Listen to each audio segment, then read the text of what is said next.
Not only in economics, but in general, there's always been this discussion on whether history repeats itself or doesn't. And I think the general agreement is that history does not repeat itself, but many times it rhymes.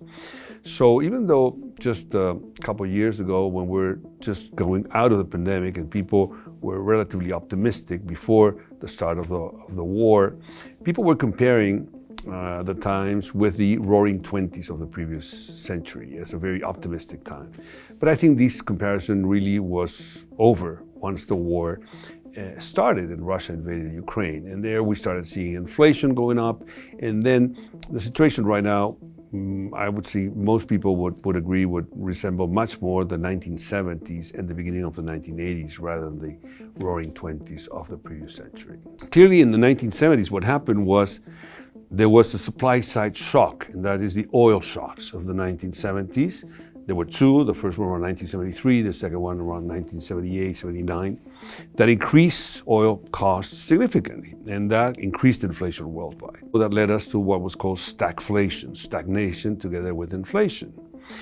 And there are similarities, if we think about it, with the situation now. Probably the most important similarity, I would argue, would be the one at the beginning of the 80s. At the beginning of the 80s, in particular in the United States, when inflation was getting out of control, there was a very, very restrictive monetary policy. Basically, it's Paul Volcker, very famous for increasing interest rates dramatically rapidly, and therefore forcing the economy to a very sudden stop.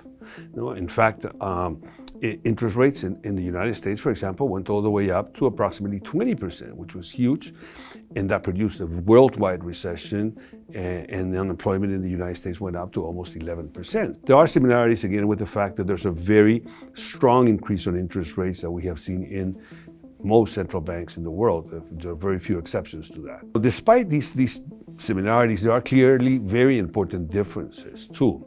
So the first one would be the timing.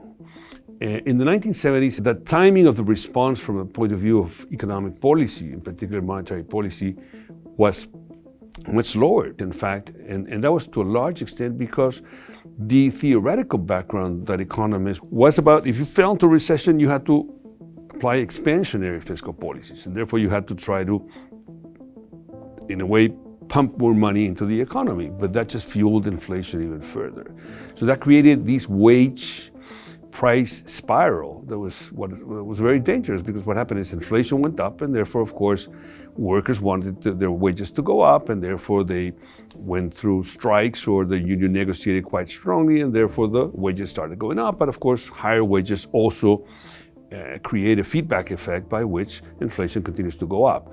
So that was the main problem. The main problem during the 70s is that basically that price spiral became out of control. The most extended way of thinking about the crisis these days is precisely because we learned from the crisis in the 1970s and the 1980s. The decision right now has been monetary policy has to be restrictive immediately, as soon as possible, so we don't get out of control. But there are others.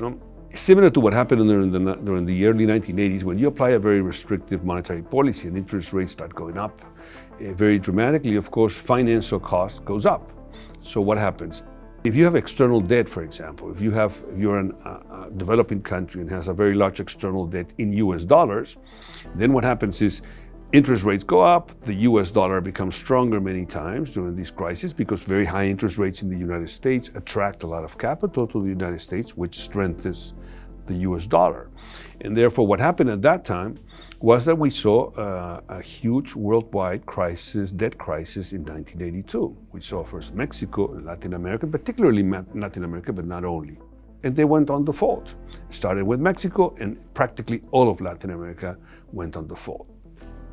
This time, there are some differences, but there are some similarities. On the one hand, again, interest rates go up. We haven't seen yet crisis in Latin America, but we're seeing crisis in other parts of the world. So we're having serious issues with some African and Asian countries, particularly Pakistan or Sri Lanka or Zambia or Ghana.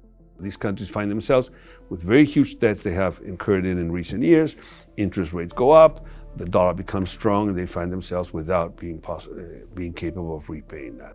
However, overall, what I would say is I think this time, instead of spending so much time with inflation going up and the spiral of inflation, and then a very dramatic and drastic intervention of the monetary policies, I think hopefully because we learned from the past that the timing is slower. Once we start seeing inflation getting out of control, there's a very clear intervention from the central banks, and hopefully that will mean that the extent of the crisis and the extent of the adjustment would be much smaller in that sense. If we are able worldwide to control inflation faster, then we'll probably be much sooner in a situation where interest rates can go down again and therefore promote growth again.